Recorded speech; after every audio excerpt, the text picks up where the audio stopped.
Could you play the kartals closer to me so you can play with me? Hare Rama, Hare Rama, Rama Rama, Hare Hare, Hare Krishna, Hare Krishna, Krishna Krishna,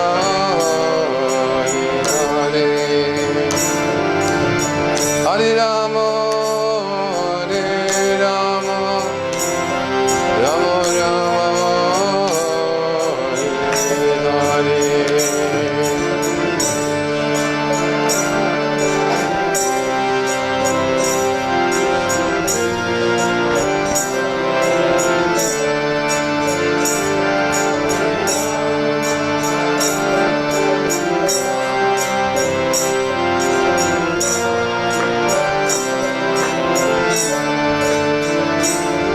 Hare Krishna,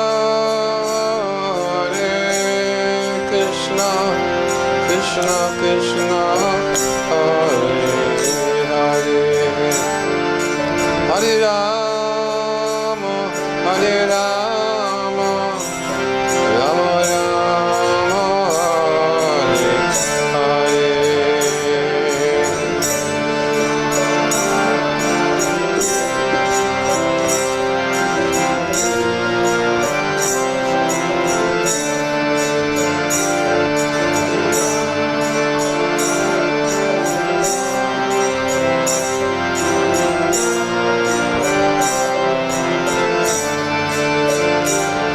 Hare Krishna, Krishna Krishna, Hare Hare, Hare Rama, Hare Rama, Rama Rama,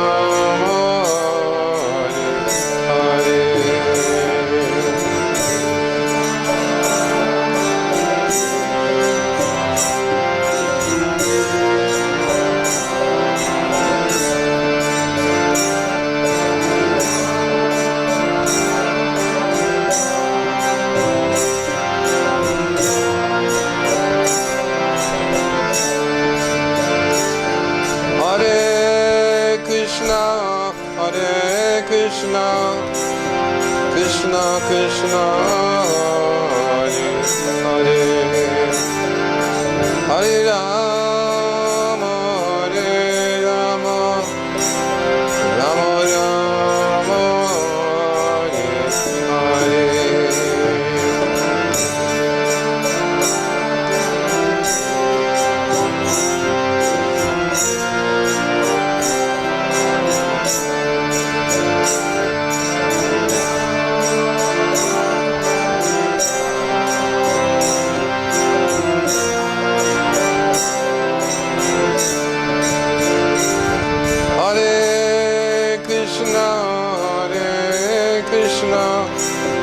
Krishna Krishna, Hare Hare, Hare Rama, Hare Rama, Rama Rama, Hare Hare.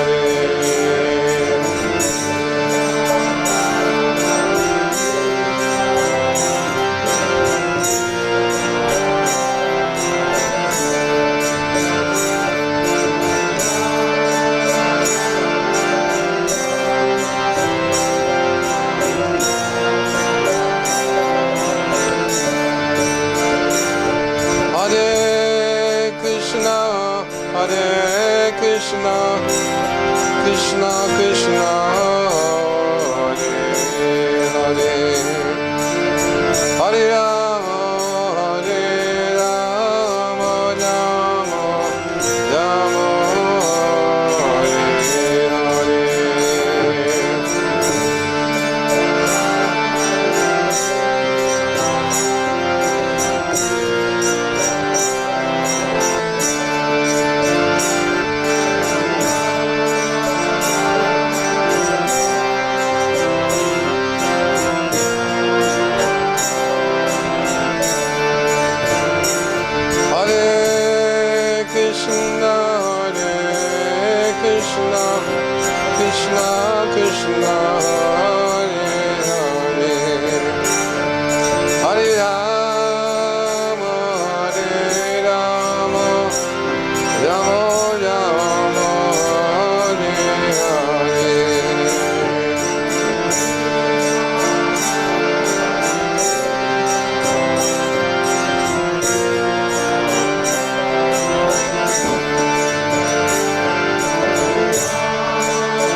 Krishna, Hare Krishna, Krishna Krishna, Hare Hare, Hare Rama, Hare Rama, Rama Rama, Hare Hare.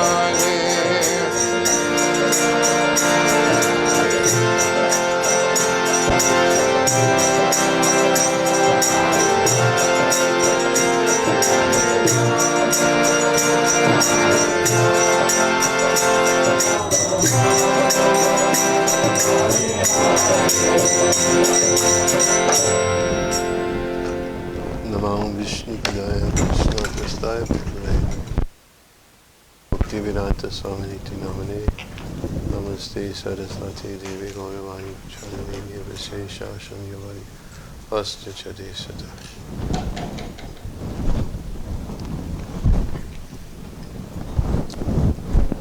Om Namo Bhagavate Vasudevaya.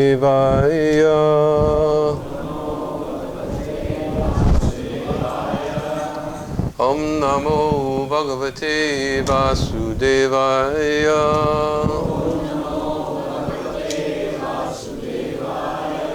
Om Namo Bhagavate Vasudevaya.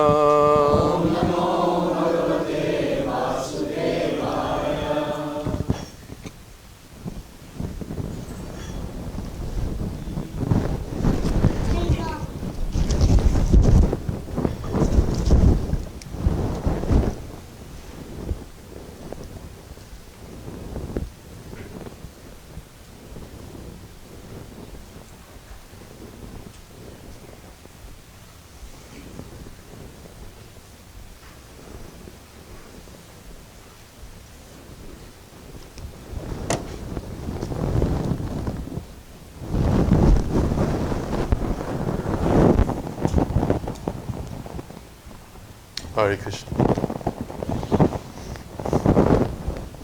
Any questions?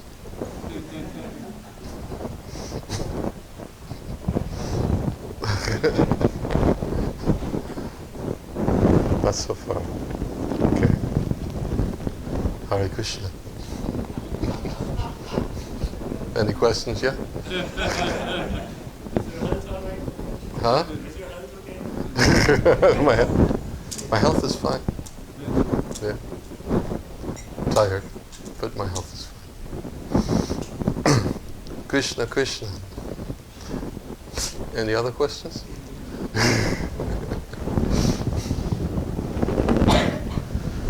All right, I'll stop there. Any questions?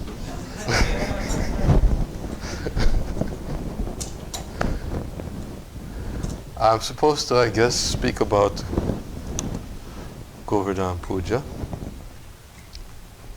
It seems that, is this for today? I guess it has something to do with the cows. And Govardhan Puja is a festival that Krishna himself started to worship the cows, the Brahmins, and Govardhan Hill. And I'll read a verse from Srimad Bhagavatam with a short commentary. And then I'm going to read a little bit from Krishna book, which is Srila Prabhupada's summary study of the 10th canto of the Srimad Bhagavatam. Can you hear me okay? Okay. I couldn't hear me, so I thought maybe you couldn't hear me either. And it further elaborates on the verse that we'll be speaking from Srimad Bhagavatam, which is the beginning of Govardhan Puja. And the events that led to Krishna's inaugurating this ceremony, himself personally, his reasons for it, and even when asked how to go about doing it, Krishna himself gave a description of how it should be performed. And it was understood that right from that point, during Krishna's advent 5,000 years ago, he was the inaugurator of this festival, and it was meant to continue to be performed. And sometimes I even quote Krishna in the 10th canto of the Bhagavatam, who says that anybody who doesn't, I think he says anyone who lives in the forest, so we might be clear. But he specifically states anyone who lives in the forest and who is dependent upon cows and Govardhan, who does not observe this Govardhan festival. He says that there are many snakes also in the forest which will bite him and kill him for his failure to perform that worship. Sometimes I quote that to remind devotees of the significance of Govardhan Puja. And of course, that was Krishna made that statement to emphasize the importance of the event, and it was so important to him that devotees, as we know, had to undergo great distress on his account, on his behalf, by Indra, who called upon the Samvartaka clouds to inundate the residents of Vrindavan, to punish them for their failure to perform the Indra Puja, which until that particular time was a regular event. But Krishna wished to perform a paradigm shift, because during his manifest presence, Krishna wanted to put the emphasis on devotion and an exclusive worship of devotional service upon him without dependence on anyone else. And that's another purpose for his establishing the Govardhan Puja. Anyways, we'll get to these, we'll read them, and we may choose to elaborate a little bit on some of the points that Srila Prabhupada raises in his narration of the pastime of Krishna's inaugurating the Govardhan Puja, which subsequently led to his lifting of the Govardhan hill. So this is the 24th chapter of the 10th canto of Srimad Bhagavatam, verse number 12. Shri Shuka Uvacha Vacho Nishamya Nandasya Tatanyesham Rajaukasam Indraya Manyum Janayam Pitaram Paraha Keshava. Translation. Shukadeva Goswami said, when Lord Keshava, Krishna, heard the statements of his father Nanda and other senior residents of Raj, he addressed his father as follows to arouse anger in Lord Indra. Purport. Srila Sridhar Swami explains that Lord Krishna's intention of dwelling for several days beneath the hill with all his loving devotees. And Vishwanath Chakravarti Thakur also gives a very short commentary from which this purport we just read was taken from, where he says the aim of inciting Indra's anger was to break his pride, to start the annual festival of Govardhan worship, and to live together with his dear devotees for 7 days. These are successive reasons for Krishna's words. Om Jnana Timirandasya Gananjana Salakaya Chaksha Unmilitam Yena Tasmai Shri Gurave Namaha. Ukam Koroti Vachalam Pangam Langayate Garim Yat Kripa Tamaham Vande Shri Gunandina Taranam. Nama Om Vishnu Padaya Krishna Prastaya Bhutale Shrimate Bhakti Vedanta Swami Iti Namane. Namaste Saraswati Devi Gauravani Pacharini Nirvishesha Shanyavari Pastyachade Satarane. Jai Shri Krishna Chaitanya Prabhu Nityananda Shri Advaita Gadadhar Shivasari Gaura Bhaktivinoda. Hare Krishna Krishna Krishna Hare Hare Hare Rama Rama Rama Hare Hare. I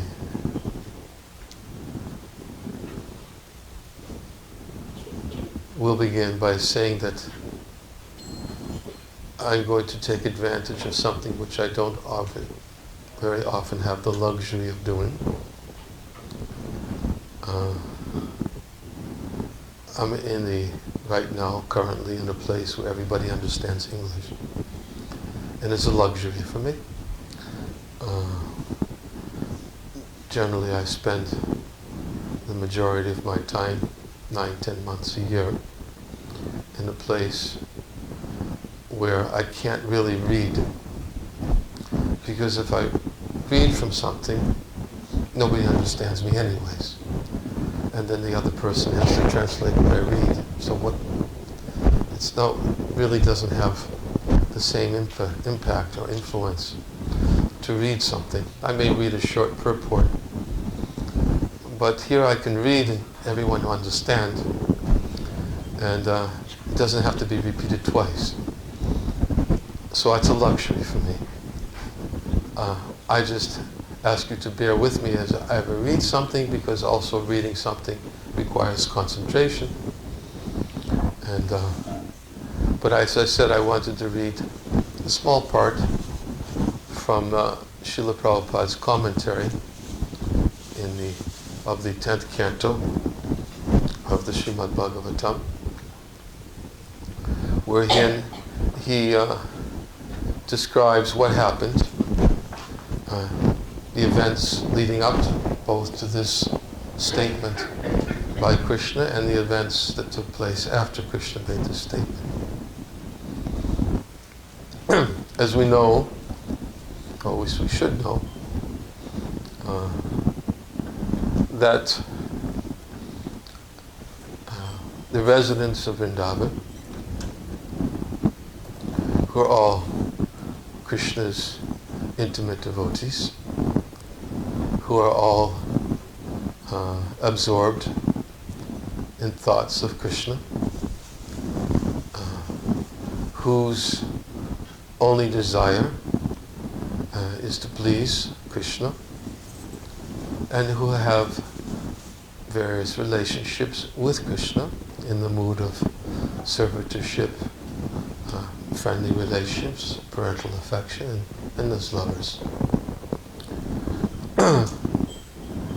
For them, Krishna is the cynosure, and the mood of Vrindavan is one of Kevala, or unalloyed devotion. Kevala means that the eternal associates of Krishna have no other interest in their lives than to please Krishna according to their particular relationship. And in attempting to please him, they are not in any way obstructed in their desires to please him according to their particular mood by having to take into consideration his divinity, because this is one of the wonderful features of Krishna Lila. It is the feature. We oftentimes give the example that there are different stages of knowledge of the Lord, and Pratyaksha, Paroksha, Aparoksha, Adhoksaja, and the highest is called Jnana Sunya. These are different levels of knowledge of the Supreme. One, or should we say, levels of knowledge. First is Pratyaksha, is to obtain experience and knowledge by the senses. The highest level, we'll jump to the highest level. The highest level of knowledge is called Jnana Sunya. And anybody who's familiar with Sanskrit, Jnana means knowledge and Sunya is void. So, if we're to understand this is the highest level of knowledge, how is it defined as Jnana Sunya, which means devoid of knowledge? And Jnana Sunya is used for those residents of the spiritual world whose loving affection with Krishna is not in any way obstructed by awe and reverence. There's Kevala Bhakti means devoid of awe and reverence, and Aishvaya, which Aishvaya Gyan means to be aware of Krishna's opulences. In other words, to be aware of Krishna's opulences means to be conscious that Krishna is God. And we oftentimes speak of the pastimes of the Lord in terms of their sweetness. And what makes Krishna's pastimes with his eternal associates who are absorbed in this mood of Kevala Bhakti sweet, the sweetness is the subordination that Krishna displays to the love of those who have unalloyed love for him, born of spontaneous loving affection. In fact, in the Srimad Bhagavatam, there is one verse, Nayam Sukapo Bhagavan Dehinam Gopika Sutta, where it's described that Krishna, to those who have accustomed to performing austerities, or those who identify with the self, with the material body, or those who are accustomed to mental speculation. Krishna is accessible to those who are engaged in spontaneous loving devotional service to him. Spontaneous means that their spontaneous love for him in this particular mood of parental affection or friendship is not in any way hindered by the concept of Krishna as being God. And therefore, for the residents of Vrindavan, for them, they are covered by Krishna's Yogamaya potency. And that Yogamaya potency covers that divinity of Krishna so that they do not have to in any way be distracted by their spontaneous love for him. For instance, the cowherd boys, they have friendly relationships with Krishna, and sometimes in their friendly affairs, they may jump on Krishna's back. That's the nature of their relationship. They're friends. When you're friends, you're equals. And how could an equal friend in any way, who's conscious of the divinity of his friend, jump on his back? I would think it would be difficult to do.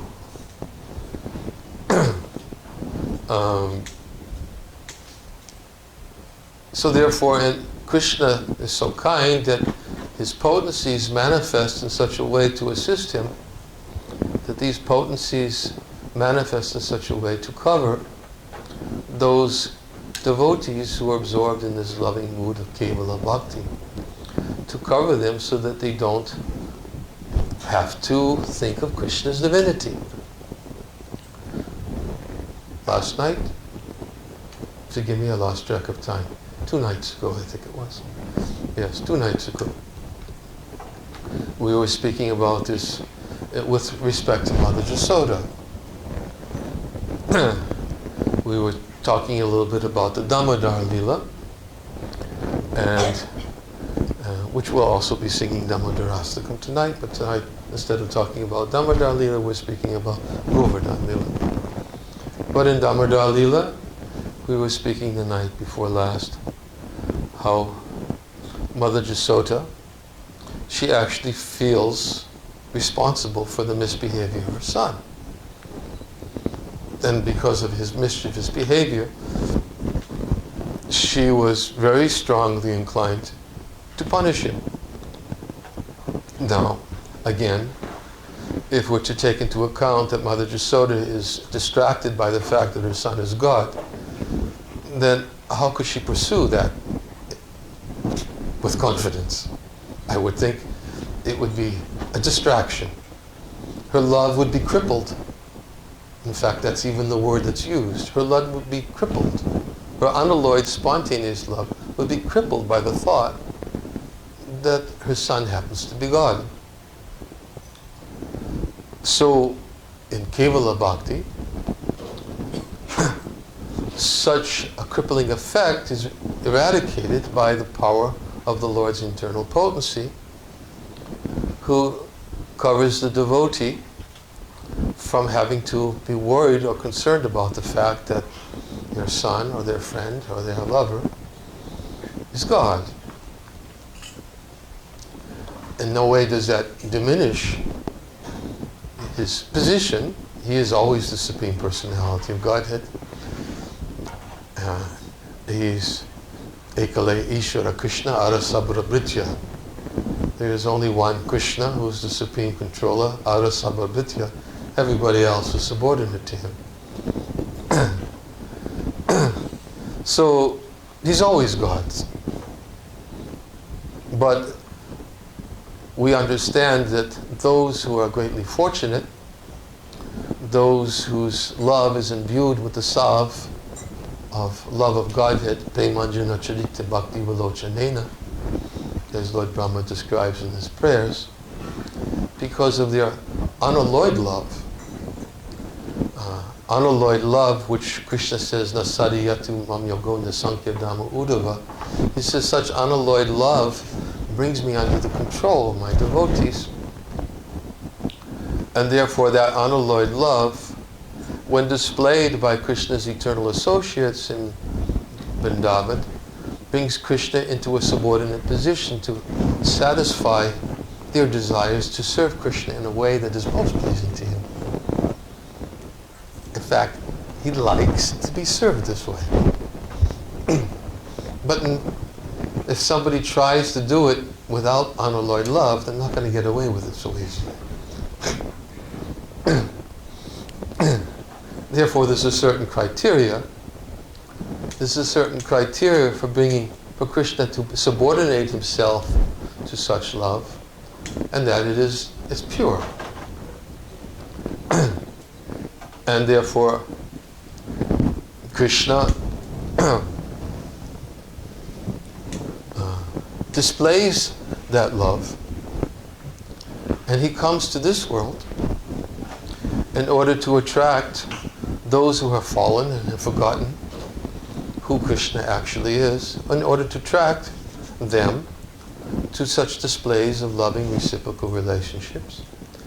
But he has an added benefit, that not only does he come and display those when he comes to this world, but he leaves behind the narrations and descriptions of these pastimes for the benefit of those who are so inclined to develop love for Krishna.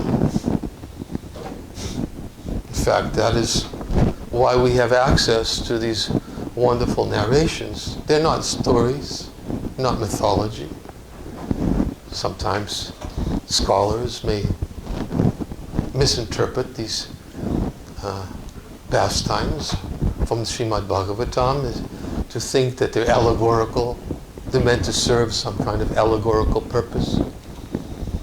But those who have faith, those who's had their faith awakened to these narrations, generally, having awakened their faith, they continue to hear such narrations because what it does is it cleanses the heart.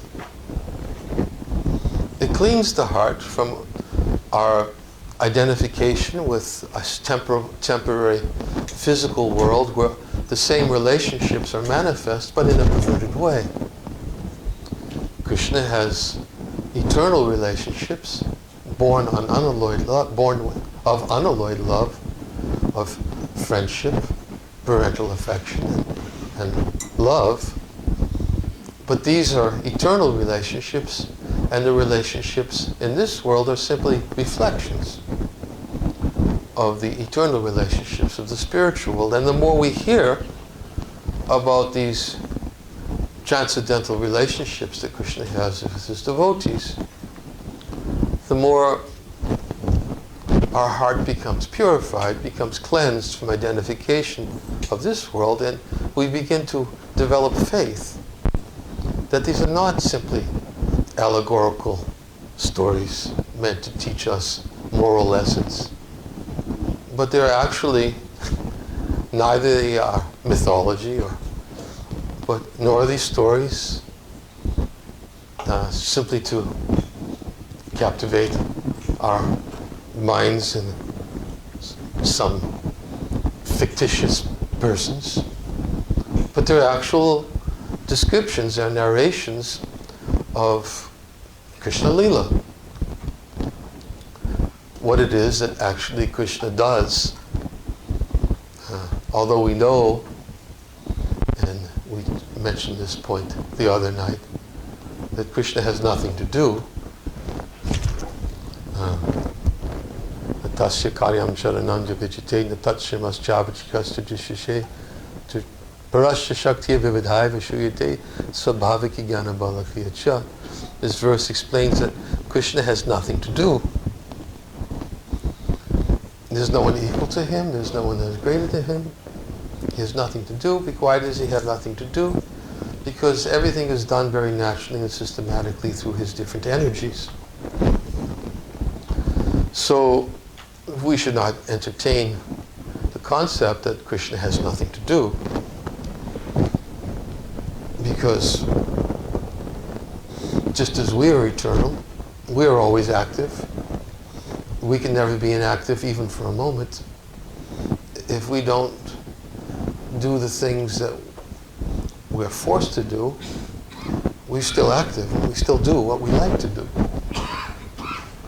So when we say that Krishna has nothing he has to do, we should understand that because there's nothing he has to do, everything he does what he likes to do.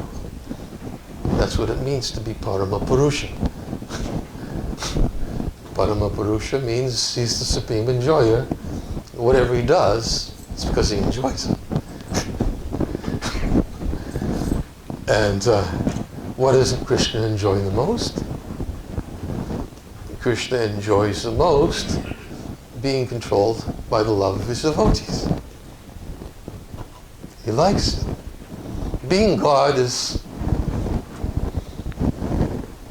something that he does in relationship to this cosmic material world. He's the proprietor, he's the controller, he's the creator. Being God is, yes, it's a position, but it's not, doesn't give him the highest pleasure.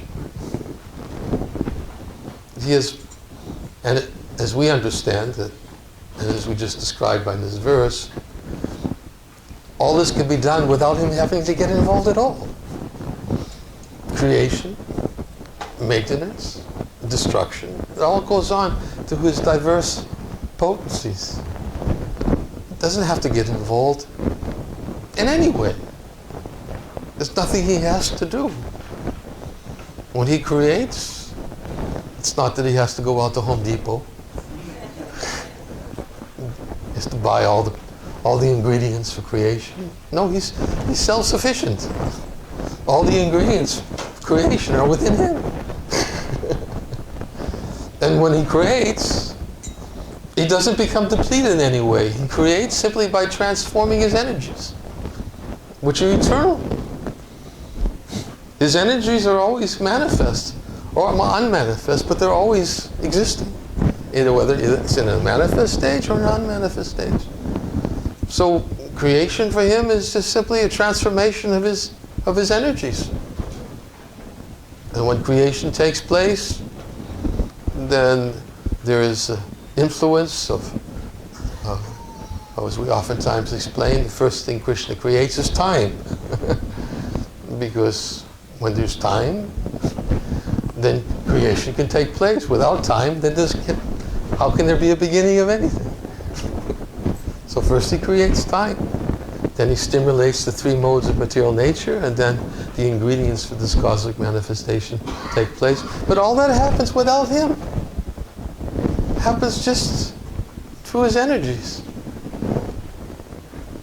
So when we say he has nothing to do, we should not think that he's bored. Sometimes people sit at home, raining outside. My favorite television shows on. Lightning, internet's not working. Nothing to do. I'm bored. But Krishna's, not that he has nothing to do.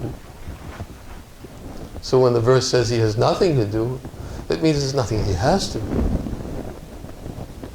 And therefore he does what he enjoys the most. What he enjoys the most is experiencing these wonderful pastimes with his eternal devotees, his eternal associates.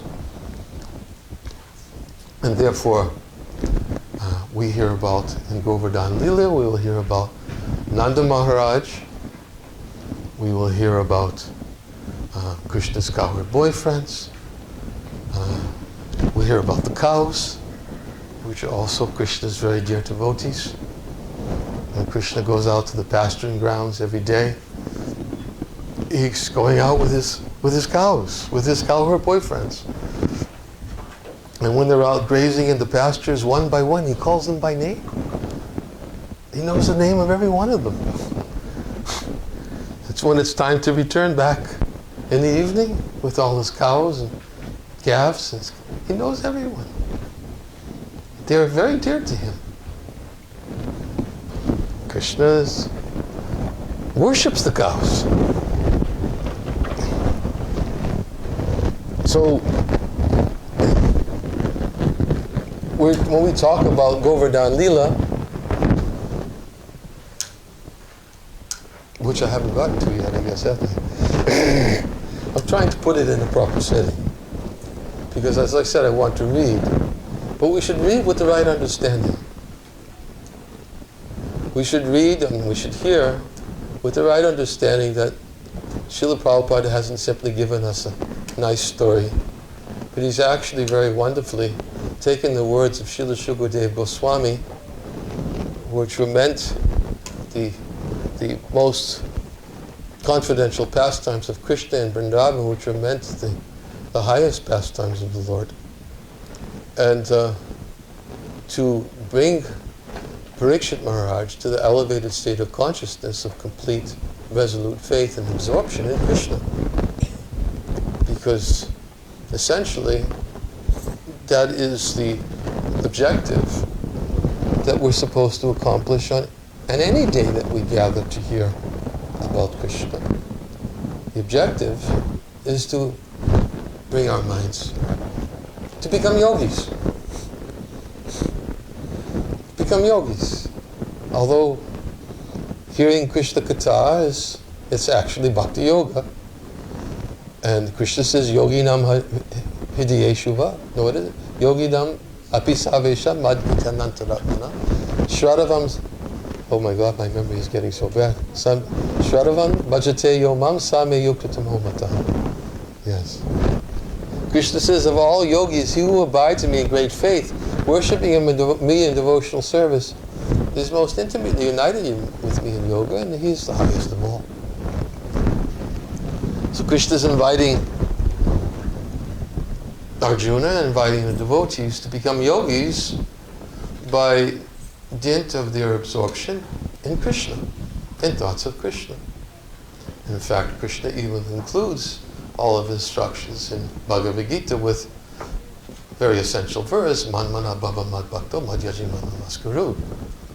He tells Arjuna, you should always think of me. You should worship me, you offer homages to me, you should come to me. This is yoga. And therefore the purpose of such festivals is to engage in bhakti yoga, which is the yoga of devotion, which begins with hearing with faith the narrations and glories of the pastimes of the Supreme Personality of Godhead. So, as I said, I'm going to read a little bit from Krishna book. When Nanda Maharaj and the cowherd men and residents of Vrindavan, they were preparing to perform the annual Indra Puja. And Krishna saw them bringing together all their preparations for the worship of Indra. Krishna decided to inquire from his father Nanda Maharaj, why are we doing this? Can you give a reason? I mean, obviously if you're doing it, you should have a good reason for it. And Nanda Maharaj, of course, explained to Krishna that because we're dependent very much, we're Vaishyas, we're protecting cows, we're engaged in agriculture, we're very much dependent upon profuse supply of rain. And because Indra is in charge of the rain, therefore every year we perform this ceremony, Indra Puja, to worship Lord Indra, so that we have sufficient rains to fulfill our requirements, so that the cows can have sufficient grass for grazing, so that our agriculture can have sufficient rain for growing, and therefore he gave his different reasons why Indra should be worshipped. And of course, as we explained before, that one of the purposes Krishna wanted to demonstrate in coming to this world was to teach exclusive devotion to himself. And therefore, taking advantage of this particular situation, Krishna chose to speak to his father in such a way to minimize the importance of this Indra Puja. He started preaching what's called Karma Mimamsa philosophy. And in Karma Mimamsa philosophy, it states that it doesn't make any difference, there's no need for worship of a Supreme Being, because actually all the actions of this world are simply the result of karma. And if you perform good activities, you'll get good karma. If you perform bad activities, you'll get bad karma. So we don't have to, why should we be dependent on this Indra? He can't really do anything. He can't, what he does is really not relevant to the way things work. Basically, that's what the argument he was using. And therefore, he gave this different argument. And then he said, even if you do not please Indra, what can he do? We do not derive any special benefit from Indra. Even if he is there, he pours water on the ocean also, where there's no need of water. So he's pouring water on the ocean or on the land. It does not depend on our worshiping him. As far as we are concerned, we do not need to go to another city or village or foreign country. There are palatial buildings in the cities, but we are satisfied living in the forest of Vrindavan. Our specific relationship is with Govardhan Hill and Vrindavan forest, and nothing more. I therefore request you, my dear father, to begin a sacrifice which will satisfy the local Brahmins and Govardhan Hill, and let us have nothing to do with Indra. After hearing this statement by Krishna, Nanda Maharaj replied, "My dear boy, since you are asking, I shall arrange for a separate sacrifice for the local Brahmins in Govardhan Hill, but for the present let me execute the sacrifice known as Indra Yagya." But Krishna replied, "My dear father, don't delay. The sacrifice you propose for Govardhan and the local Brahmins will take much time. Better take the arrangement and paraphernalia you have already made for the Indra Yagya and immediately engage them to satisfy Govardhan Hill and the local Brahmins." Maharaj Nanda finally relented. The cowherd man then inquired from Krishna how he wanted the yagya performed. And Krishna gave them the following directions. If anybody's wondering why we have a lot of prasadam. Of course, some places, I know, I'm not going to make any comments about, I have no idea what's happening here. But in some places I've been, it's amazing what they do on Govardhan Puja. And I've been in New Brajadam in Hungary on Govardhan Puja. I used to be there quite regularly. And they would fill half the temple room with preparations. The altar was too full. That was already full. But then all the devotees would have to get in the back. And the whole front of the temple room, probably about this size. Everything from the altar till about, say, maybe 40% of the front was just filled with pots of a lot of sweets. But all kinds of preps, hundreds and hundreds of preparations.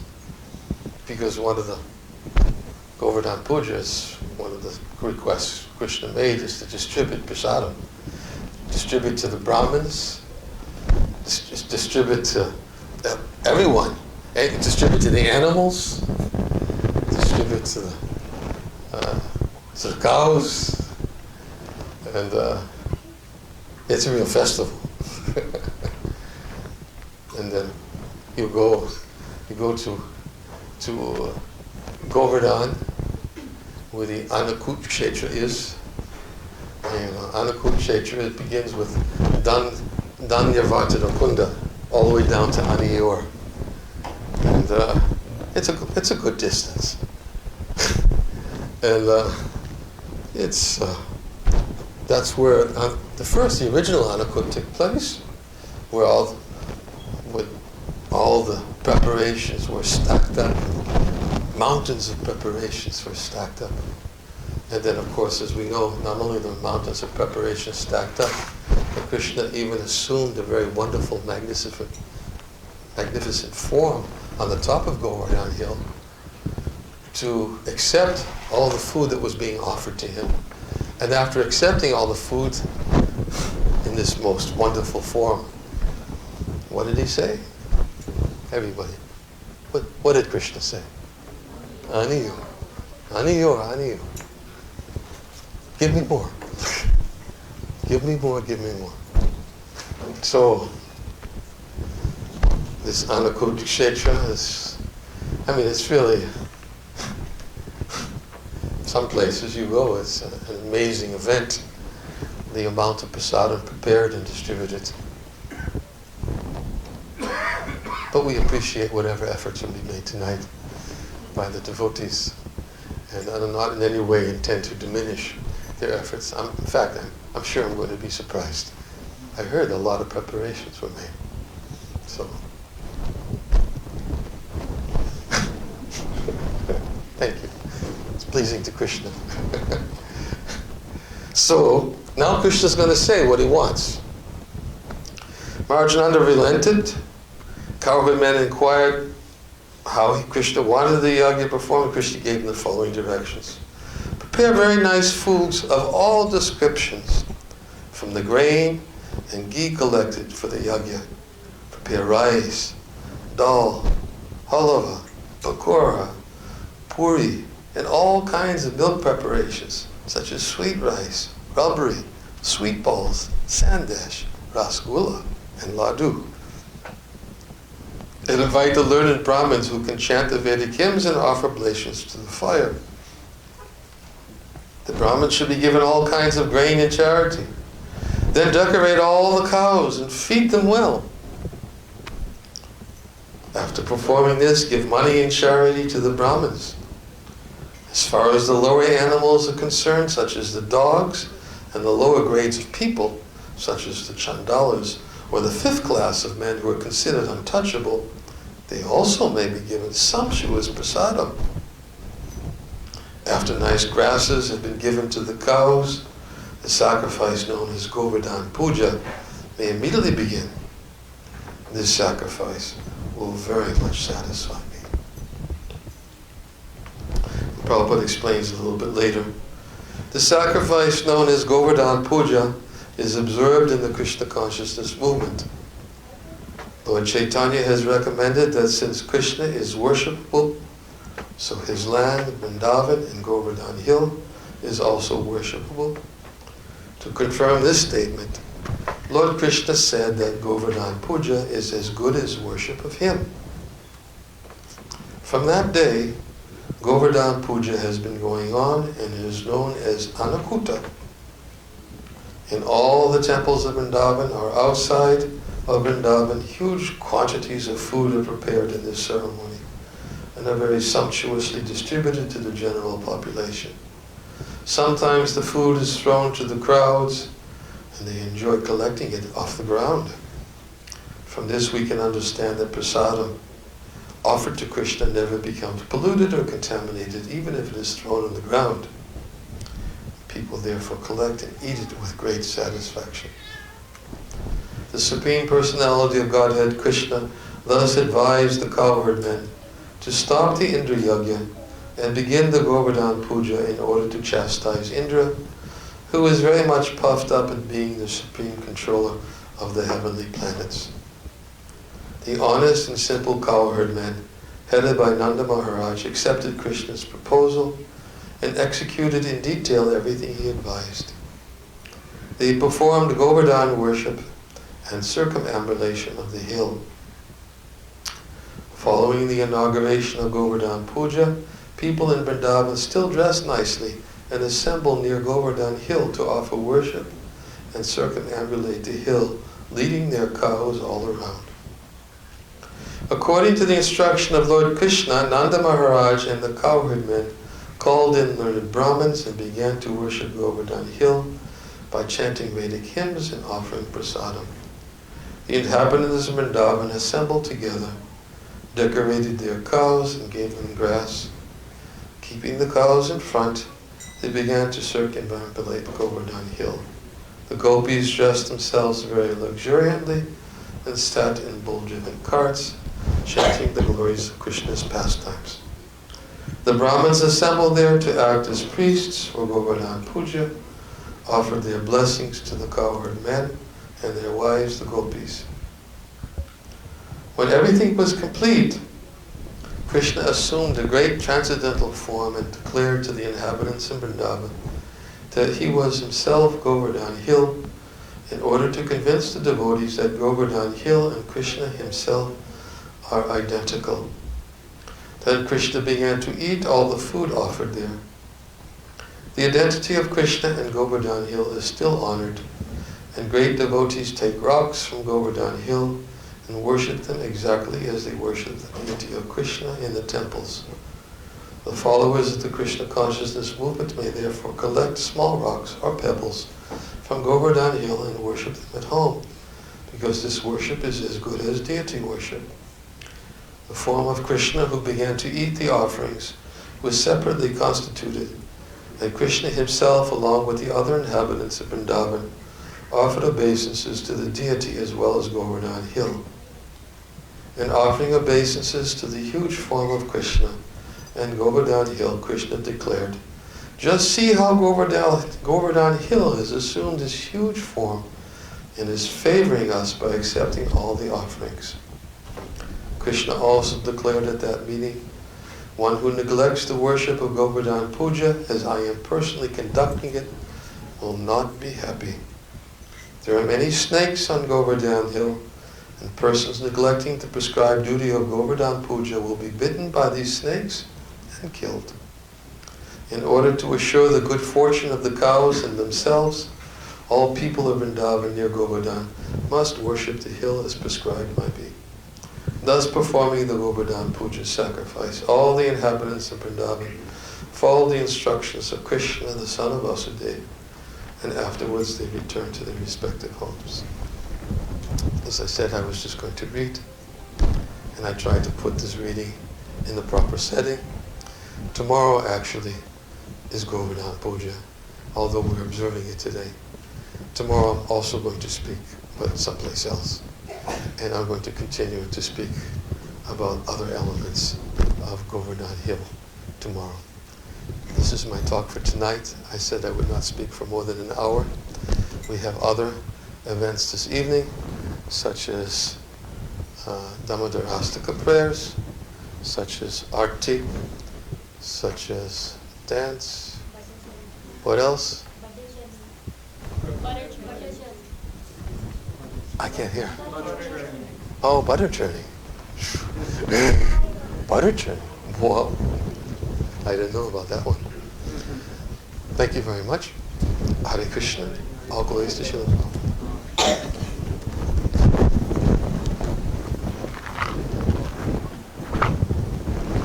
Prabhupada. His Holiness Niranjana Maharaj ki jai.